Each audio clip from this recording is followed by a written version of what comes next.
تو دوسرے خلیفہ تھے اور محمد صاحب نے یہ اپنی طرف سے کرایا اور اس کو خدا کا نام دے دیا. اگر خدا نے ہی پردہ کرانا تھا تو پھر 10 سال اسلام چلتا رہا اور خدا کو خیال نہیں آیا پردے کا. 10 سال بعد خیال آیا کہ یہ پردہ کرایا جائے. عائشہ کہتی ہیں کہ میں جب مدینے میں تھی تو بخار چڑھا ہوا تھا ابو بکر کو، اور وہ جو غلام ہیں اپنا کیا کہتے ہیں، یہ نام یاد نہیں آ رہا، جو اذان دیا کرتے تھے، تو وہ بیمار تھے. اس وقت تک پردہ تھا نہیں. تو یہ پردہ جو انہوں نے کروایا ہے یہ زیادتی ہے، کوئی خدا کا حکم نہیں. اب میں تو پاکستان نہیں گیا اور میرا تو ایک لمبا دور پڑتا ہے، لیکن آپ دیکھ لیں کہ اگر یہ جو آپ کے جو بمبے تھا، جسے آپ کیا کہتے ہیں اب، جو جہاں یہ فلمیں بنتی ہے بالی ووڈ، اور پاکستان کے وہ علاقے ہیں، اگر ان کو دیکھ لیں تو زمین آسمان کا لگتا ہے کسی یورپ کے کسی شہر میں آ گئے ہیں. تو ایک چیز جو خدا کی طرف سے ہے ہی نہیں اور وہ کرانی زبردستی. میں تو حقیقت بیان کرتا ہوں، عمر اور محمد جو رسول تھے وہ جیلس تھے کہ ہماری بیوی کو کوئی نہ دیکھے.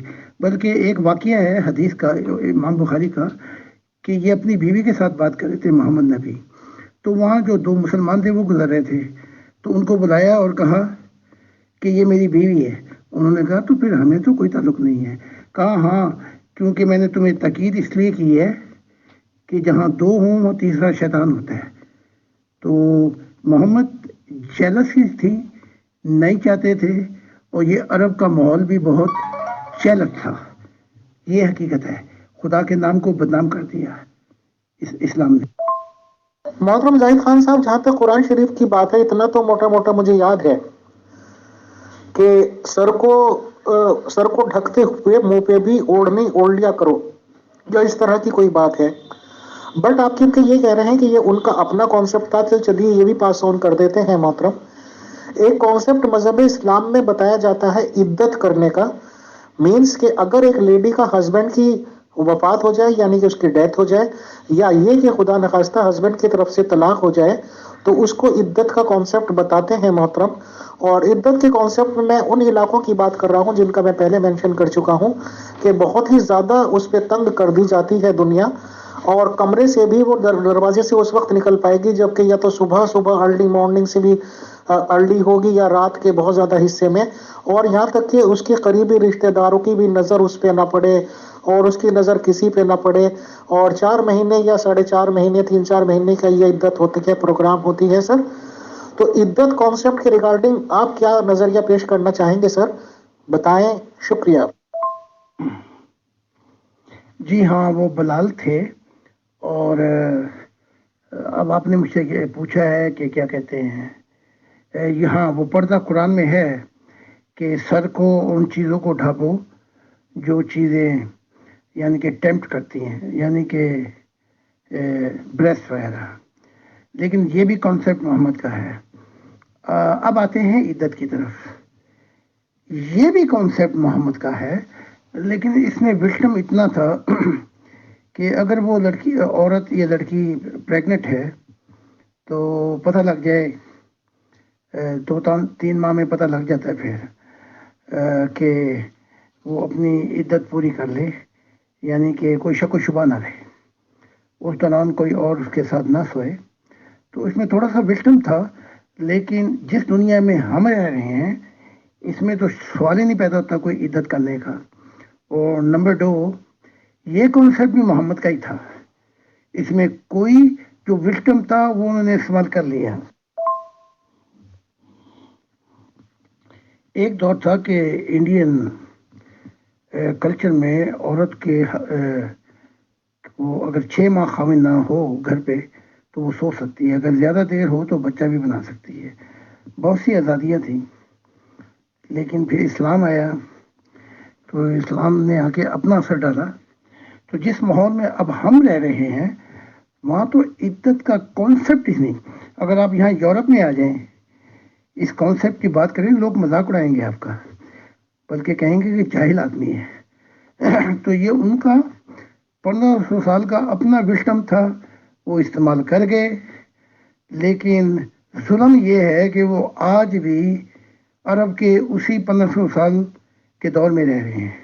بلکہ یہ غلام احمد قادیان کو بتایا گیا تھا کہ پردے کا کانسیپٹ ہٹا دے، اس نے نہیں ہٹایا محمد کے عشق کے اندر، جس کا نقصان دیکھ لیں اب کتنا ہو رہا ہے۔ محترم زاہد خان صاحب، کیونکہ ہمارے جیسے لوگ کسی اور دھرم میں پیدا ہوئے، کسی اور دھرم میں پھر ہم آئے، تو ظاہر سی بات ہے کہ قرآن شریف کو جب میں نے سب سے پہلی بار پڑھا تو میں نے ہندی کا ٹرانسلیشن پڑھا تھا، اور یہ بھی پکی بات ہے کہ ہم جیسے لوگوں کے دماغ میں نہ تو کسی کے لیے بہت زیادہ فیور ہوتا ہے، نہ ہی کسی کے لیے ہم اگینسٹ ہوتے ہیں، ہم ٹوٹلی نیوٹرل ہو کے اس کو پڑھتے ہیں۔ عدت کی کانسیپٹ پہ جہاں تک میں نے سمجھا، میں وہ آپ کے سامنے بیان کرنا چاہتا ہوں، اور پھر میرے 1-2 سوال ہوں گے سر۔ قرآن شریف تو یہ کہتا ہے کہ 3 ماہ یا 4 ماہ جو بھی اس میں مدت لکھی ہوئی ہے، اس میں صرف ایک ورڈ لکھا ہوا ہے کہ عورتیں اپنے آپ کو روکے رکھیں۔ جہاں تک روکے رکھنے کی بات ہے محترم، تو یہ سبھی جانتے ہیں اور دنیا پہ روزے روشن کی طرح آیا ہے کہ اگر ایک لیڈی کی مرضی نہ ہو، یا آپ یہ کہہ لیجئے اور بھی زیادہ فرینکلی کہ اگر وائف کی مرضی بھی نہ ہو کہ وہ ہسبینڈ سے میٹنگ کرے، تو میں نہیں سمجھتا ہوں کہ ہسبینڈ میٹنگ کر پائے گا۔ یعنی کہ اپنی وائف کی رضامندی بھی ضروری ہے ایک سیکسول میٹنگ کے لیے۔ تو ظاہر سی بات ہے کہ عورت کا اس میں زیادہ بڑا حصہ ہوا، تو یہ تو لیڈی کے اوپر ڈیپینڈ کرتا ہے کہ وہ کیا چاہتی ہے۔ اگر لیڈی اس بات پہ آ جائے کہ اسے کسی نہ کسی سے سیکس کرنا ہے، تو کوئی دنیا کی طاقت اسے روکنے والی نہیں ہے محترم۔ رہی بات روکے رکھنے کی، تو روکے رکھنے سے یہ سمجھ میں آتا ہے کہ شاید وہ سیکسول ریلیشن نہ بنائے۔ کامن سینس بھی یہ اپیل کرتی ہے کہ سپوز آج اس کے ہسبینڈ کی ڈیتھ ہوئی یا یہ کہ طلاق ہوئی، تو ظاہر سی بات ہے یہ پتہ نہیں ہوتا کہ 10-20 دن پہلے، مہینے پہلے کبھی ملے ہوں گے، یا 1-2 دن پہلے ملے ہوں، کوئی پریگننسی نہ ہو گئی ہو، اور اس کے لیے 1 مہینہ 2 مہینہ، میں سمجھتا ہوں 3 مہینے تو میکسیمم ہے کہ پتہ چل جائے گا سر۔ ہاں ٹھیک ہے، محمد یہ بھی لکھتے تھے کہ آدمی بھی اپنے آپ کو روکے رکھیں۔ تو جہاں تک محمد کا دماغ کام کیا ہے وہ یہ تھا کہ اگر عورت پریگنٹ ہے اور طلاق ہو گئی ہے، تو ایز اے سیکیور پکا یقین ہو جائے کہ یا وہ اس سے ہے یا کسی اور سے ہے۔ لیکن یہ اپنے ماحول میں 1500 سال میں جو ایک بات تھی، وہ ایک محمد نے حکمت پیش کی، لیکن جس دور میں ہم رہ رہے ہیں آپ سوچے بھی نہ اس کا عدت کا، یہاں تو ڈی این اے کا دور ہے۔ تو جو میں تو پہلے کہہ چکا ہوں 10% تعلیم ہے خدا کی، باقی کوئی آپ لگا لیں کہ 60%، 70% یہ محمد کی تعلیم ہے، اور اس میں پھر تھوڑی بہت جو تعلیم ہے وہ ہے فرشتوں کی بس۔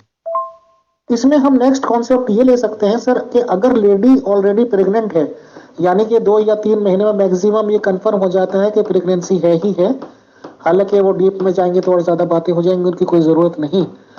تو اگر یہ کنفرم ہے کہ لیڈی پریگننٹ ہے، پھر بھی میرا عدت کا کانسیپٹ سمجھ میں نہیں آتا کہ اس کا کیا مقصد ہے۔ رہی بات اس کی کہ اگر لڑکیاں یا لیڈی اس حد تک ہے کہ اس کو مینسس پیریڈ ہو رہا ہے اور حیض اس کو آتا ہے، تو چلیے پھر بھی یہ کانسیپٹ بنتا ہے کہ آپ 2-3 مہینے رک جائیں، یہ کنفرمیشن کے لیے کہ پریگننسی والا میٹر کوئی ہے یا نہیں۔ بٹ سر ادھر ہم نے اپنے ایریاز میں دیکھا ہے کہ ہماری نانی دادیاں کی ایج کی عورتیں 60 سال 70 سال یہاں تک کہ 80 سال کی لیڈیز بھی اگر خدا نخواستہ بیوہ ہو جاتی ہیں یا اس طرح کے بیوہ ہی ہوتی ہیں وہ، تو ان کو تو بالکل قید و بند میں ڈال دیا جاتا ہے۔ ان کا یوز کیا ہوا عدت کا، جبکہ انہیں تو ویسے بھی کوئی پریگننسی کا مطلب نہیں ہے، نہ ویسے ہے نہ ویسے ہے۔ ان سب چیزوں کے ریگارڈنگ آپ سر بریف کر دیں گے تو بہت مہربانی ہوگی، شکریہ۔ میری سمجھ میں، جو میں خدا کو کئی دفعہ مل چکا ہوں اور فرشتوں اور دوسری مخلوقات کو، میری سمجھ میں یہ بات نہیں آتی کہ محمد کا اتنا دباؤ عورت پہ کیوں ہے۔ اسلام از اے مین ورلڈ، عورت کی تو جگہ ہی بہت تھوڑی ہے۔ کہتے ہیں کہ ہم نے عورت کو اختیار دیے، لیکن ایک عرب کی قید سے نکال کر دوسری قید میں لے آئے۔ تو اسلام جو ہے وہ تو ہے صرف آدمیوں کی دنیا، ایک قانون تھوڑی ہے، ہزار قانون لاگو کیے ہوئے شریعت میں، وہ سب عورتوں کے اوپر ہیں۔ اور قرآن میں یہ بھی لکھا ہو کہ ایک دن آئے گا کہ عورت پوچھے گی کہ میرے ساتھ یہ ایسا کیوں کیا گیا، ایسا ظلم۔ اب وہ وقت آ گیا ہے۔ اب جب یہ عورتیں عرب میں ایجوکیٹڈ ہو گئی ہیں، ابھی ایک دھکا لگے گا اور یہ اسلام کا پل گر جائے گا، اور عورتیں نکل نکل کر وہ آزادی مانگیں گی جو یورپین کی ہے۔ آپ اسلامی شریعت دیکھیں تو وہ سارے حقوق مردوں کو ملتے ہیں، اور جہاں بھی عورت کی بات آتی ہے، بلکہ یہاں تک لے لیں کہ عورت جنت میں جب جائے گی جب وہ اپنے خاوند کو خدمت یا سیوا کر کے جائے گی۔ اور میں نے پہلے ہی بتا چکا ہوں، اتنی تعلیمات محمد کی ہیں کہ اگر قرآن سے مجھے شریعت کا دور نکلوانا چاہے تو اس میں سے سب سے زیادہ زیادتی جو ہو رہی ہے وہ عورت سے ہو رہی ہے۔ تو اس کنسپٹ کو میں کیا کہوں؟ اب تو محمد کو خبر لگ گئی کہ اس نے کیا کیا ہے، محمد نبی کو روح کی دنیا میں۔ اب بہت سی چیزیں بدلوانا چاہتے ہیں، اور میرے پاس کہاں وقت ہے؟ میں نے خدا کے متعلق لکھنا ہے کہ جو سفر ہے خدا کے ساتھ مجھے وہ بتانا ہے تاکہ انسانیت خدا کے نزدیک آ جائے۔ تو آپ اس عدت کو یہاں تک لے لیں کہ یہ ظلم ہے، اس کے علاوہ کچھ بھی نہیں ہے۔ جی محترم زاہد خان صاحب، آپ نے جو بتانا چاہا وہ سمجھ میں آ رہا ہے، بٹ صرف اس میں ایک لاسٹ ورڈ آپ تھوڑا سا کنفرم کر دیجئے۔ جو قرآن شریف میں نے یہ پڑھ پایا ہوں کہ لیڈیز اپنے آپ کو اتنے ٹائم تک روکے رکھیں، تو اس کا مقصد تو صرف یہی ہوگا بس جو آپ نے اور میں نے شاید بتایا ہے کہ بھائی کچھ ٹائم وہ سیکسول ریلیشنز نہ قائم کریں کسی ادر بندے سے، تاکہ یہ مسئلہ نہ ہو کہ بھائی پریگننسی اسی کی تھی یا نہیں تھی۔ اس کے علاوہ تو سر کوئی کانسیپٹ نہیں ہو سکتا، یہ تھوڑا سا ریکنفرم کر دیجئے سر، شکریہ۔ بالکل ٹھیک ہے، یہی کانسیپٹ ہے کہ پریگننٹ نہ ہو یا تو تھوڑا سا انتظار کر لے، ورنہ عورت جب چاہے اپنے سیکچول ریلیشن شپ قائم کر سکتی ہے، اور اس کو روک کیسے کون سکتا ہے؟ کسی دور میں بھی وہ چاہے تو عدت سے پہلے ہی یا اپنے خاوند کے ہوتے ہوئے ہی اگر وہ چاہے تو کوئی نہ کوئی اس کو مل جائے گا۔ تو کانسیپٹ وہی ہے کہ تھوڑا سا انتظار کر لے، تاکہ اگر پریگنسی کا ہے، جو آپ نے کہا، جو میں نے کہا، بالکل یہی بات ہے۔ محترم زاہد خان صاحب، ابھی 2-4 دن سے ہمارے گروپ میں ایک میٹر چل نکلا ہے حضرت ابراہیم علیہ السلام کی شادی کا، اور ان کی وائف کا نام سارہ جی بتایا جا رہا ہے۔ میٹر یہ ڈسپیوٹ ڈالنے کی کوشش کی گئی کہ مسیحی ممبرس یہ کہتے ہیں اور اپنی بائبل سے اپرووڈ بتاتے ہیں کہ ابراہیم جی کے فادر اور سارہ کے فادر جو کہ ان کی وائف بنی ہے ایک ہی ہیں، ایک ہی فادر کی یہ دونوں اولادیں ہیں۔ ہاں، ان کی مائیں الگ الگ ہیں، ایک ماں سے جنم لیا ہے سارہ جی نے، ایک ماں سے جنم لیا ہے ابراہیم جی نے، باپ دونوں کے ایک ہیں اور ان دونوں کی شادی ہوئی ہے۔ اور یہ مانتے ہیں مسیحی لوگ، انہیں کوئی اعتراض نہیں کہ ہاں جی جو لکھا ہوا ہے وہ لکھا ہوا ہے۔ بٹ مسلمانوں میں سو کالڈ زیادہ جو اپنے آپ کو عالم فاضل بن کے دکھانے کی کوشش کرتے ہیں، انہوں نے یہ الزام لگایا کہ یہ تو ایک طرح سے بدکاری ہے، حرام زدگی ہے، یہ ہے وہ ہے، اور جی وہ تو پھر اس طرح نہیں ہو سکتا کہ وہ ایک ہی باپ کی اولاد ہوں۔ ہم نے یہ کہا کہ پھر آپ پروف کر دو۔ مسیح ممبر نے پوچھا کہ پھر آپ دونوں کے نام بتا دیں، الگ الگ باپ کے نام، تو یہ بتا نہیں پائے۔ محترم، اس ریگارڈنگ آپ کیا جانکاری دینا چاہیں گے؟ پھر میرا نیکسٹ کوشچن۔ شکریہ۔ اوپر سے سو کالڈ مسلمان جو ٹھیکیدار بنتے ہیں وہ کہتے ہیں جی یہ نبی لوگ تو معصوم الخطا ہوتے ہیں، ان سے تو کوئی خطا ہو نہیں سکتی ہے، اور اس طرح تو پاسبل نہیں ہے کہ ان کی اس طرح سے شادی وہ کرتے کہ ایک ہی باپ کی اولادیں ہیں۔ حالانکہ یہ بھی کہا کہ بھائی اس ٹائم ایسی شریعت ہوگی یا شریعت نہیں ہوگی۔ تو اس ریگارڈنگ آپ بریف کر دیجئے کہ آپ کا کیا نظریہ ہے محترم۔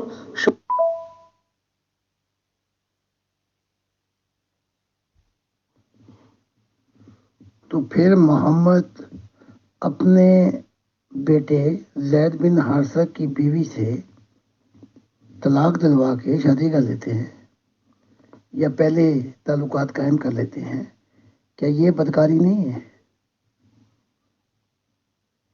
وہ تو واقعہ میں نے اپنی کتاب میں بھی لکھ دی ہے کہ عیسیٰ اور یحییٰ کا باپ جو ہے وہ ایک ہی ہے، مائیں مختلف ہیں. یہ تو تورات میں اور بھی مثالیں ملتی ہیں. لوط اپنی بیٹی سے زویا اور ان سے دونوں بیٹیوں سے، اور مواب اور دوسرا مجھے یاد نہیں آ رہا، یہ قبیلے نکلے. کیا یہ اپنا بے شرمی نہیں ہے؟ کیا یہ گناہ نہیں ہے؟ اس طرح تو بائبل ساری کی ساری بھری ہوئی ہے. اور پھر یہ کہتے ہیں کہ جو نبی ہیں وہ غلطی سے مبرہ ہیں. عیسیٰ تو مانتا ہے کہ میں بھی نیک نہیں ہوں، نیک ایک ہی ہے، خدا. تو چوراہے میں ننگا لیٹ کر لنگوٹا اور مالش کروائے اس دور میں، کیا یہ بے حیائی نہیں ہے؟ عیسیٰ، جسے آپ عیسیٰ یسوع کہتے ہیں، شراب پیے، کیا یہ بے حیائی نہیں ہے؟ تو ان کی بے حیائیاں، ان کا مشن جو ہے، ان کے نبیوں مسلمانوں کا اور عیسائیوں کا صرف اتنا ہی ہے کہ اپنے ہر نبی کی غلط بات کو کامل بتانا، اور اس غلطی کو اتنا زور لگانا ہے کہ کوے کو چٹا کر دیں. لیکن اب ان کا کوا چٹا نہیں ہوگا، یہ وقت گزر گیا. محترم زاہد خان صاحب، کیونکہ ویری فرینک ڈسکشنز ہو رہی ہے اور پیور ڈسکشن ہو رہی ہے، سپوز کہ کسی جگہ کوئی میل اور فیمیل غلط ریلیشنز کے ناطے کسی ہوٹل یا ایسی جگہ پہ جا رہے ہیں اور انلیگل ریلیشن شپ قائم کر رہے ہیں، اور اگر انہیں اپنے جان بچانے کے لیے یا پکڑے جانے پر یا کسی پہ وہ یہ کہیں کہ جی یہ تو میری بہن لگتی ہے، یہ ہے وہ ہے، یہ الگ بات ہو گئی. بٹ سر، اگر میاں بیوی کا رشتہ ہو تو میں نے تو عام آدمیوں کو بھی یہ نہیں دیکھا ہے کہ وہ اپنی بیوی کو بہن بتائیں، اور بہن بتائیں گے بھی تو کیوں بتائیں گے. میری جانکاری میں ایک بات آئی ہے، میں آپ سے کنفرم کر کے سوال کرنا چاہتا ہوں کہ ابراہیم علیہ السلام صاحب کی جب بیوی بن گئی تھی سارا، تو وہ پتہ نہیں کچھ کون سے کنٹری جا رہے تھے، فرانس یا مجھے نام یاد نہیں ہے، کسی کنٹری میں جا رہے تھے دونوں ہسبینڈ اینڈ وائف.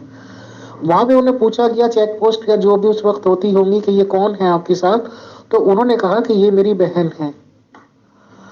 تو اگر انہوں نے کہا تو ظاہر سی بات ہے کہ جھوٹ بولا. اچھا، عام آدمی میرے جیسے یا اور گناہ گار ہوں کہ چلیے بھائی جو بولنا تھا بول دیا، ٹائم یہ وہ کر لیا، یا بہت سے لوگ تقیہ بھی کر لیتے ہیں. بٹ اگر یہ واقعہ سچا میں نے سنا ہے، اگر آپ کو یہ کنفرم ہو، تو کیا نبی بھی جھوٹ بول سکتے ہیں؟ اور وہ بھی ایسے رشتے کے لیے جو کہ ان کی بیوی کا رشتہ ہے.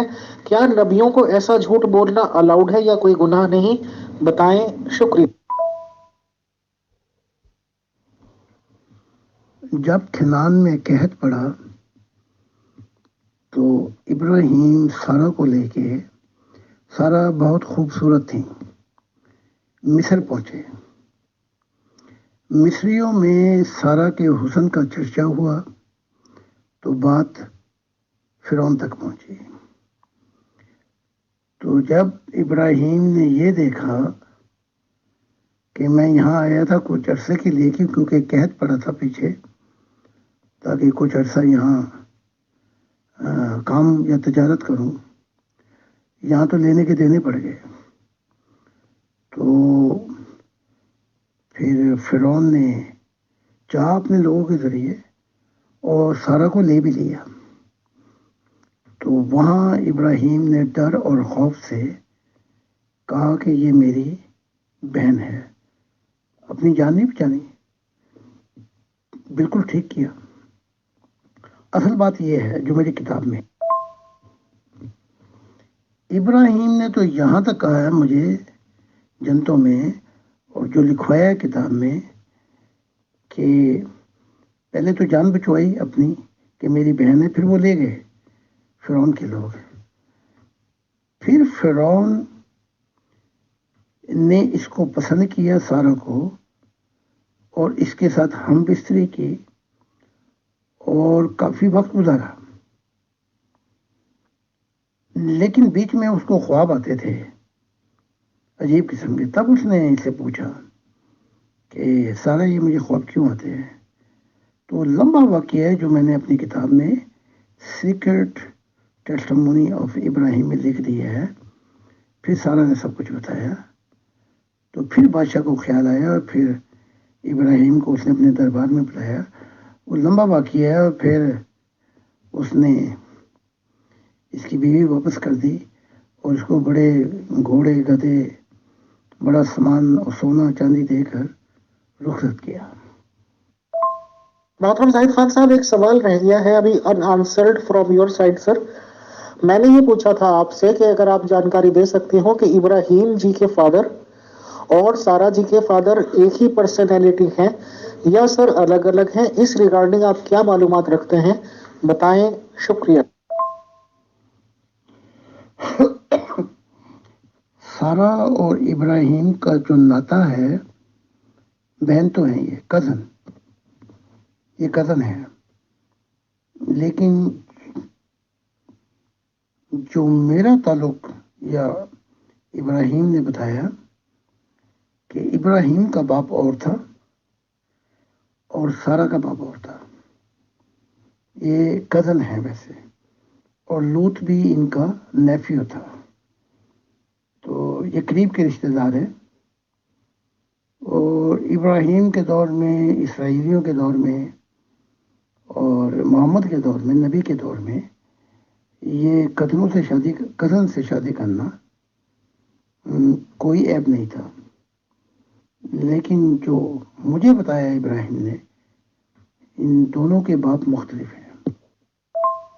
محترم زاہد خان صاحب، اگر یہ پرووائڈ کیے جا سکتے ہوں آپ کی سائٹ سے کہ ان دونوں کے فادرز کا کیا کیا نام تھا تو پلیز مہربانی، اور اگر نہیں تو پھر میں نیکسٹ کوشچن پہ آؤں گا سر.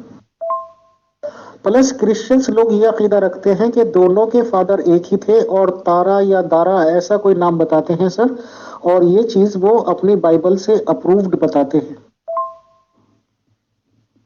نہیں، میں ذاتی پرائیویٹ زندگی میں کسی کے بہت ہی تقریباً ہی میں انٹرفیئر نہیں کرتا. اور نام وغیرہ میں نے نہیں پوچھے. ابراہیم کے باپ کا نام اظہر تھا. تو یورپ میں ایک چیز تو مجھے بہت ہی اچھی لگی کہ کسی کی ذاتی کی زندگی کے بارے میں لوگ اثر انداز نہیں ہوتے، انٹرفیئر نہیں ہوتے. تو یہ جو آزادی ہے، اس سے سکون بھی ملتا ہے. لیکن یہ انڈیا پاکستان کے حالات، خدا رحم کرے ہمارے پہ. اگلا سوال کر لیں. جی، بائبل تارا اور یہ قرآن اظہر اس کا نام بتاتا ہے. لیکن میں نے تو بائبل میں، جہاں تک میں نے بائبل پڑھی ہے، کہیں اس بات کی دلیل مجھے نہیں ملی کہ دونوں کے باپ ایک ہیں. محترم زاہد خان صاحب، ہم لوگ تو کیونکہ بائی برتھ ہی نبوت پہ یقین ہی نہیں کرتے، اسے بزنس یا ویاپار کا دھندا بولتے ہیں یا اپنی طاقت کا پردرشن. جیسے کہ بہت امپورٹنٹ نبیوں کے بارے میں پتا چلا، کوئی راجا تھی کہ کسی عورت کو بلا لیا، صحبت کر لیا، پریگننٹ کر دیا، یہ کر دیا، وہ کر دیا، جنگیں کر دی، عورتیں جیت لی، سیکس کر لیا، this and that, this and that. بہرحال سر، ابراہیم علیہ السلام کو مسیحی لوگ اپنا بتاتے ہیں کہ وہاں سے فاؤنڈیشن بتاتے ہیں. مسلمان بھی لوگ بھی کلمہ پڑھتے ہیں، حضرت ابراہیم خلیل اللہ، رسول اللہ، دس اینڈ دیٹ. سر، اس میں میرے دو بنیادی سوال ہیں کہ ان لوگوں سے اللہ نے وعدہ کیا تھا کہ وہ انہیں اولاد دے گا، تو ان دونوں میاں بیوی نے یقین نہیں کرا، ان کی بیوی نے ان کی شادی کروا دی. نہ ابراہیم صاحب کو انکار ہوا، نہ ان کی بیوی کو انکار ہوا. تو خدا جی تو گئے ایک سائڈ کھڑا کر دیا کہ خدا نے کہا تھا اولاد دوں گا، تو اس کی بات پہ یقین نہیں. ویسے بھی ان باتوں سے کیا ہوگا. اور جیسے غلام احمد قادیان کا بتاتے ہیں، نکاح آسمان پہ ہوا تھا محمدی بیگم سے. اور اگر شادی ہو بھی جاتی تو کیا خدا کی دنیا آ گئی تھی؟ اب آ جاتی ہے بات سر جان بچانے کی، یا جو بھی آپ کہیں گے، کہ حضرت ابراہیم جی نے اپنی بیوی کو بہن بتا دیا. بہن بتا کے وہ لوگ اٹھا کے لے گئے. آپ نے کہا کہ 18 ماہ یا کتنا ٹائم تک دوسرے کے انڈر میں رہی، اس نے بیوی کی طرح یوز کیا. اور اس کے بعد جانکاری ملی، خواب سے ملی، کشف سے ملی، اس سے ملی، ایکس سے ملی، وائی سے ملی، زیڈ سے ملی سر. اس کے بعد انہوں نے ابراہیم جی کو بلایا, ابراہیم جی کو سونپ دیا گیا, ابراہیم جی نے بھی اپنا لیا, ان کی بیوی صاحب نے بھی ان کو گلے لگا لیا, پلس جو مال و دولت ملی اس کو بھی اپنا لیا. تو اگر میرے جیسا نیوٹرل آدمی, اور معذرت کے ساتھ سبھی لوگوں سے کہنا چاہوں گا, یہ کہے کہ کیا وہ 18 مہینے کی قیمت وصول کی جو مال و دولت لے لی, یا کیا لے لیا. پلس ہماری ایک لیڈی ممبر نے, کافی ریسپیکٹڈ ہے پیو ڈسکشن گروپ کی, انہوں نے سوال کیا ہے کہ کیا اس لیڈی نے تو جو کیا مطلب کیا, تو اگر وہ انہوں نے اپنے آپ کو کہا کہ خدا نخواستہ اگر اس لیڈی کی جگہ وہ خود ہوتی تو ایسے ہسبینڈ کے, انہوں نے بڑھ یہ بولے ہیں, منہ پہ تھوکنا بھی پسند نہیں کرتی کہ جنہوں نے اپنی جان بچانے کے لیے اپنی بیوی کو بہن بتا دیا اور دوسرے کے حوالے کر دیا. میں تو کبھی بھی ایسے شوہر کا منہ بھی دیکھنا پسند نہیں کرتی. اس ریگارڈنگ ہم کیا مانے سر؟ ابراہیم صاحب کی پرسنالٹی کو کیا مانے کہ نہ تو خدا پہ یقین کیا اولاد کے لیے, نہ جان بچانے کے لیے اپنے آپ کو اس طرح سے کر دیا, اور جو بات کے کانسیپٹ ہے وہ تو پھر بہت زیادہ ہے سر, بتائیں. پہلی بات یہ ہے کہ یہ نبیوں کو خدا کا درجہ دے دیتے ہیں, لیکن یہ نہیں دیکھتے کہ نبی بھی غلطی کر سکتے ہیں.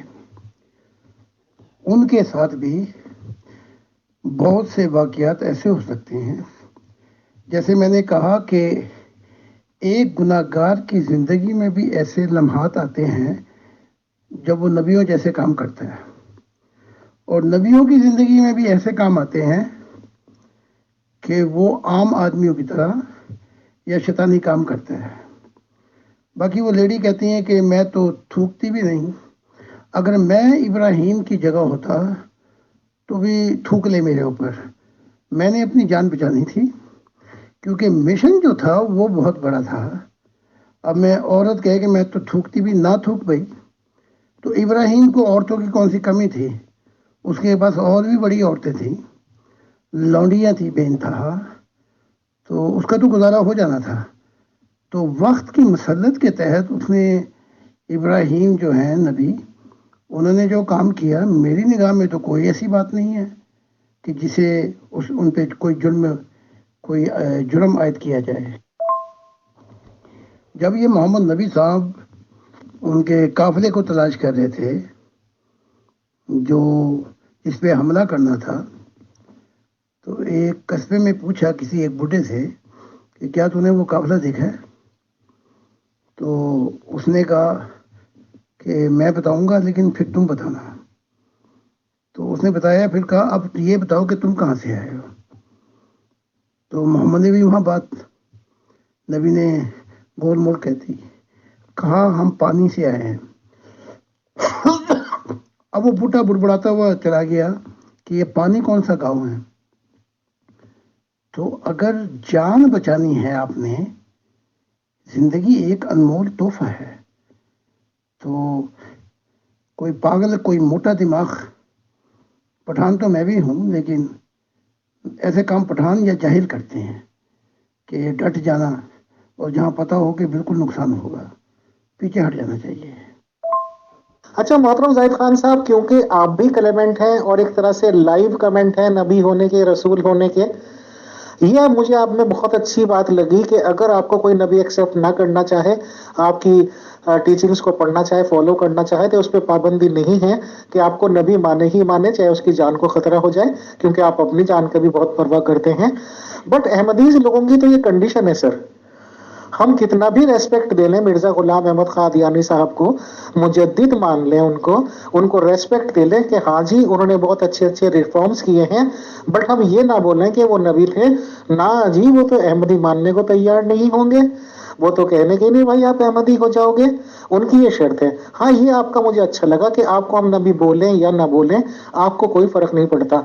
سر رسول اسلام نے بھی کہا, اور آپ کی جانکاری ملی ہے کہ اور نبیوں کا بھی یہ کانسیپٹ تھا کہ جو بھی عورت ان کو اپنے آپ کو پروس دے, تعلیم سجا کے پیش کر دے, تو وہ قبول کر لیتے تھے, بلکہ انتظار میں رہتے تھے. تو کیونکہ آپ بھی نبی ہیں سر, کیا آپ بھی یہی بات مانتے ہیں اور آپ چاہتے ہیں کہ کوئی لیڈی آپ کو بنا شادی کے اپنے آپ کو سونپے؟ اور کیا آپ کی زندگی میں عورتوں نے اپنے آپ کو ایز اے نبی مان کر آپ کو سونپا ہے سر؟ بتائیں. شکریہ. ہاں بھائی, وہی بات آ گئی نا, ہے تو ویسے مذاق لیکن سنجیدہ بات کر رہا ہوں میں. بھائی تو نہیں تھوکتی نہ تھوک، ہم کسی اور سے تھکوا لیں گے. بڑی لمبی ہے زمین، ملیں گے لاکھوں ہنسی، ساری دنیا میں صنم تو اکیلا ہی نہیں. کہ یہ تو بہت ہی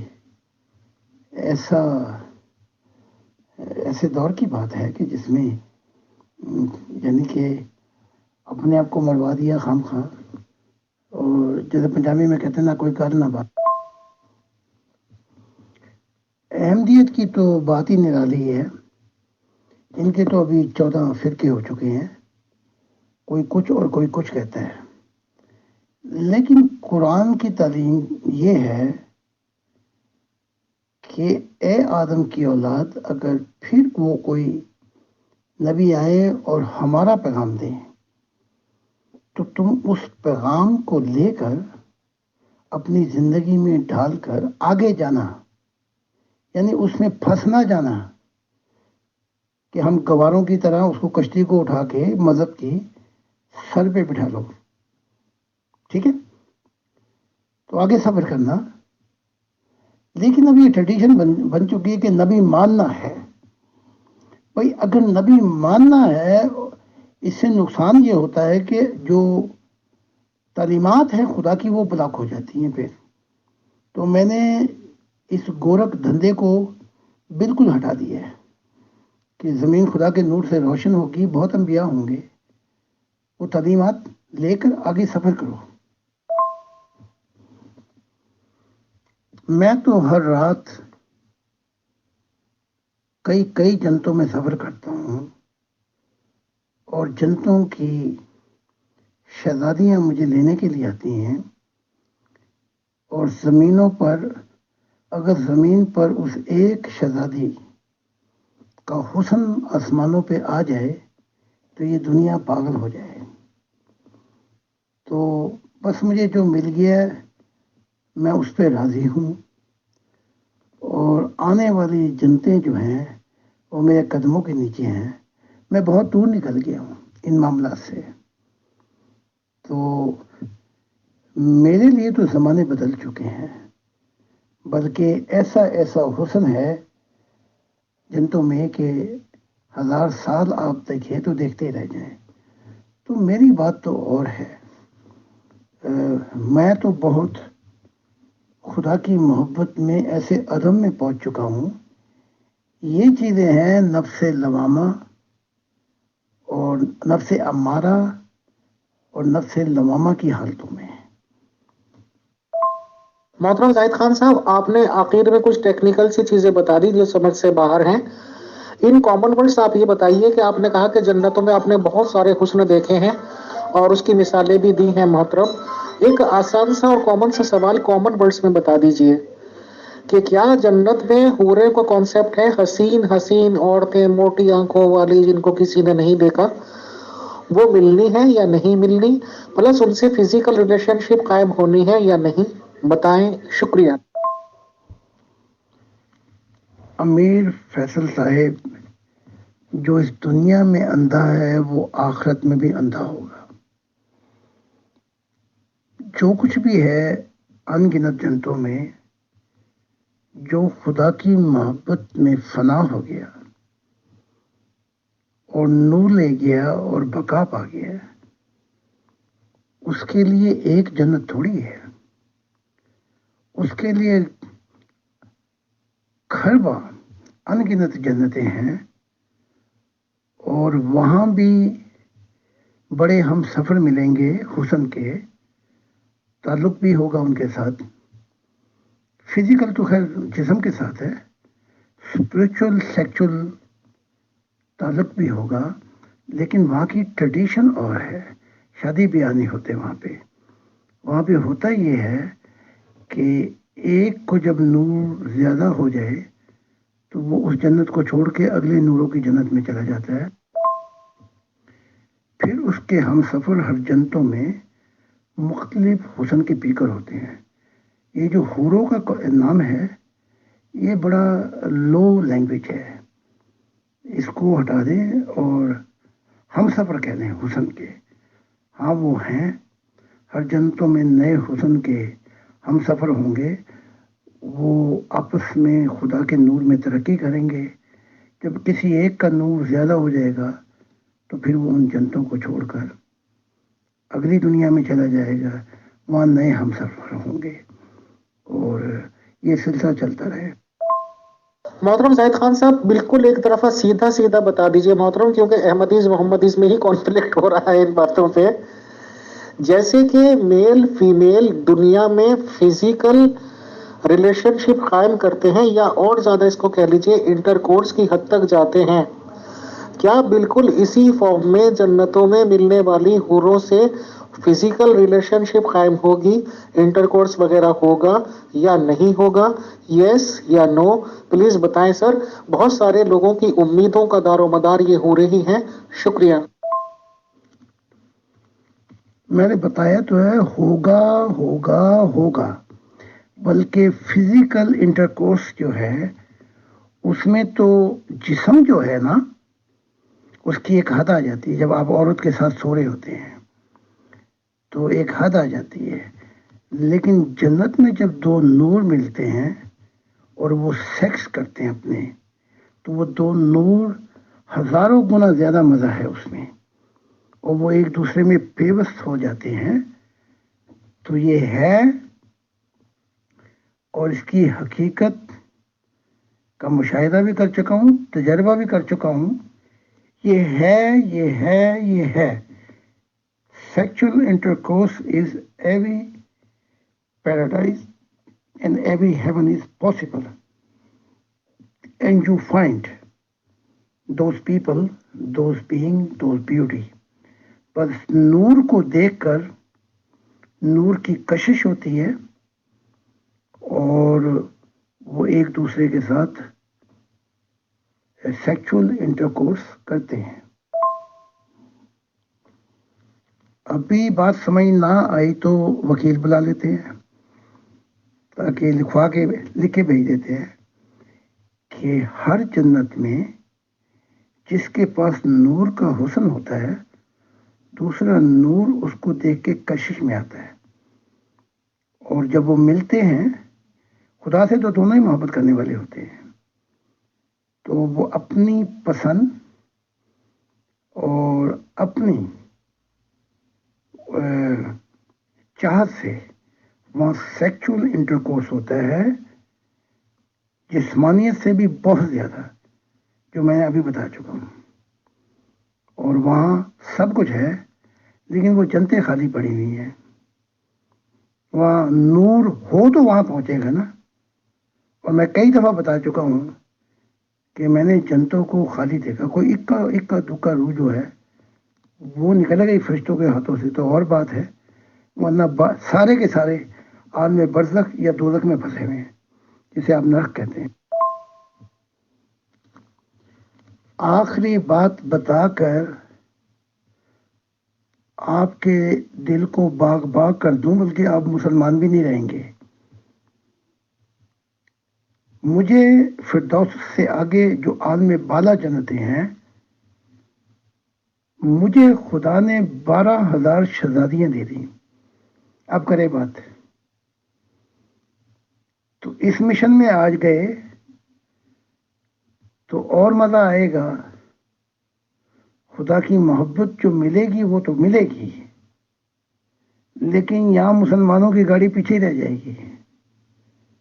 وقت آپ کے پاس ہے، اگلی دفعہ جب آپ ملیں سوچ لیں، کیونکہ جو نور پا گئے محبت کا، اپنی بقا لے گئے، ان کے ساتھ کیا ہے آگے؟ اے کاش آپ میری کتابیں نہیں پڑھتے، نہ مسلمان پڑھتے ہیں، صرف پڑھتے ہیں تو عیسائی پڑھتے ہیں۔ پڑھ لیں وہ کتاب ہم کلامی خدا کے ساتھ، تو دیکھیے کیا کیا ہے، پھر آگے آگے دیکھیے ہوتا ہے کیا، ابتدائے عشق ہے روتا ہے کیا۔ محترم زاہد خان صاحب، ایک ویری سیریس کوشچن آ گیا ہے ابھی آپ نے یہ اپروو کیا کہ جی ہاں ہورے ملیں گی، آپ نے اپروو کیا فزیکل ریلیشن بھی ہوں گے، آپ نے یہ بھی بتایا کہ جنتوں میں جو حسن اویلیبل ہے وہ دنیا میں نہیں۔ تو محترم یہ سب چیزیں تو جینٹس کے لیے ہو گئی اور پورے ان کو مل گئی، اور چلیے فزیکل ریلیشن شپ بھی دنیا بھر کی قائم ہو گئی. لیڈیز نے یہ سوال پوچھا ہے کہ جی ان کی کیا ایسی غلطی ہے یا کیوں دوہرا ماپدنڈ، جبکہ وہ قرآن مسلمان بھی کہتے ہیں کہ الحمدللہ رب العالمین یا رب العالمین جو بھی ورڈ ہے، تو کیا وہ عورتوں کا نہیں؟ کیا عورتیں جس ہسبینڈ کو یہاں پوری زندگی جھیلیں گی اسی کو مطلب جھیلیں، یا ان کے حصے میں کیوں یہ نہیں؟ ان کے حصے میں جنت میں جانے کے بعد، یہاں اچھے اعمال کرنے کے بعد دوسرے لوگوں کے ساتھ انجوائمنٹ کیوں نہیں؟ ان کو یہ اجازت کیوں نہیں؟ یہ بھید بھاؤ کیوں؟ یہ پارشیلٹی کیوں؟ اس ریگارڈنگ زاہد خان صاحب کے کمنٹ سننا چاہتے ہیں سر، بتائیں. شکریہ. پہلے قرآن سے جواب دیتا ہوں کہ اگر یہ 72 کنسیپٹ حوروں کا کہتے ہیں کہ مردوں کو ملیں گی، تو قرآن اس کے متعلق یہ گائیڈنس دیتا ہے جو ایمان والوں کو ملے گا وہی ایمان والیوں کو ملے گا. تو آپ کو اگر 70-72 حوریں ملیں تو آپ کی بیوی کو 72 سونے سونے حسین شہزادے ملیں گے تاکہ آپ کی زندگی وہاں جہنم میں ہو جائے. تو یہیں سے ٹالرنٹ ہو جائیں اور سوچ لیں کہ یہ کام جنتوں میں نہیں ہوگا. تو پھر یا تو آپ کو بیوی چھوڑنی پڑے گی اپنی، کہ کیوں 72 حوریں آپ کو ملیں گی، ادھر 72 شہزادے ملیں گے آپ کی بیوی کو. تو ذرا سوچ سمجھ کے 72 حوریں لینی ہے. اب میں جواب دیتا ہوں اپنا. جنتوں میں مردوں کا کوئی ٹھیکہ نہیں ہے، وہاں لاکھوں مخلوقات ہے، کروڑوں مخلوقات، عجیب عجیب رنگ. تو یہ جو آپ نے اپنی بیوی کو اپنا نوکر یا غلام بنایا ہوا ہے، یہ آپ کی خام خیالی نکل جائے گی. اب یہ میں بات بڑی زبردست کرنے لگا ہوں لیکن بڑی چیخو پکار ہوگی. جتنی بھی محمد رسول کی بیویاں تھیں وہ عالم ارواح میں چھوڑ گئی ہیں محمد کو، ٹھیک ہے، اور یہ جو صحابہ کی تھی وہ بھی چھوڑ گئی ہیں. تو وہاں عورتوں کو تو 1000 گنا زیادہ چانسز ملیں گے اور وہ پیچھے مڑ کے اپنے بندوں کو دیکھیں گی بھی نہیں. لیکن اگر کسی کی محبت قائم ہوگی اس دنیا میں، اول تو دو جو یہ شادی ہیں وہاں پہ قبول ہی نہیں، لیکن اگر 2 ایسے ہو بھی جائیں جن کے پاس دونوں کے پاس نور ہوگا تو وہ اپنا فیصلہ کریں گے یا دونوں جدا ہو جائیں گے. یہ معاملات ہیں جنتوں میں. یہ تھوڑی ہے کہ بیوی وہاں بھی تم نے ناک میں دم کر کے رکھنا ہے، وہاں بھی ان کو کہنا ہے کہ اگلی دنیا بھی میں ہی ملوں گا تجھے لیکن مجھے 72 حوریں ملیں گی. یہ فضولیات ان کی ختم ہو جائیں گی آخرت کے اندر، اور انہیں پتہ لگے گا کہ عورت کے حقوق ہیں کیا اور اس کے لیے فائدے وہاں ہیں کیا. ان کا دماغ خراب ہو جائے گا. Okay, Mir Faisal Sahib, thank you so much and giving me a possibility and opportunity to let mankind know the value of God. Thank you and God bless you, and soon we're gonna see each other again.